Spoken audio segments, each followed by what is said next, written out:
आज बच्चाला खायची होती पाणीपुरी आणि आम्ही निघालो, तर हे वाटेतच स्टॉल लागले होते. खूप साऱ्या वस्तू होत्या, कपड्यांचे स्टॉल होते, ह्या छोट्या-छोट्या वस्तू होत्या. मस्त असं आणि इथं खेळणी पण होती. खेळण्यांजवळ ही दोघं गेले आणि मला हा सुंदर असा स्टॉल दिसला, त्याजवळ मी गेले. सगळ्या वस्तू ह्या देवघरात मांडण्यासारख्या होत्या. खूप सुंदर दिसत होत्या. रांगोळ्याही होत्या, छाप होते. मस्त वाटत होतं. त्यापैकी मला 2 गोष्टी आवडल्या, त्या मी घेतल्या आणि तिथून आम्ही आईस्क्रीम खाल्लं. आईस्क्रीमची पार्टी आपल्याला एक्स्ट्रा फ्रीमध्ये मिळालेली आहे. आपण चाललेलो पाणीपुरी खायला, पण आईस्क्रीम आपल्याला मिळालं आणि इथं मला आवडतं त्या पाणीपुरीच्या गाड्यावर पोहोचलो आणि हे ठिकाण आहे ते कात्रज बायपासजवळ असणाऱ्या पेट्रोल पंपाच्या अगदीच जवळ आहे.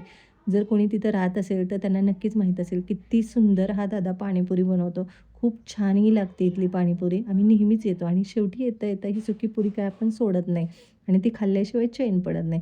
ते खाऊन झालं आणि आम्ही आता घरी यायला निघालो. घरी आल्यानंतर मी फक्त 2च वस्तू घेतल्या. त्या तुम्हाला दाखवते किती सुंदर आहेत त्या आणि ह्याच त्या वस्तू. ही छोटी-छोटी पावलं. आता सण पण जवळ येतोय, तर म्हटलं असाव्या घरामध्ये. ह्या उद्देशाने ह्या घेतलेल्या आहेत. तुम्हाला यापैकी कोणती आवडली ते नक्की सांगा आणि सबस्क्राईब करायला विसरू नका. भेटूया पुन्हा अशाच नवीन ब्लॉगमध्ये. बाय.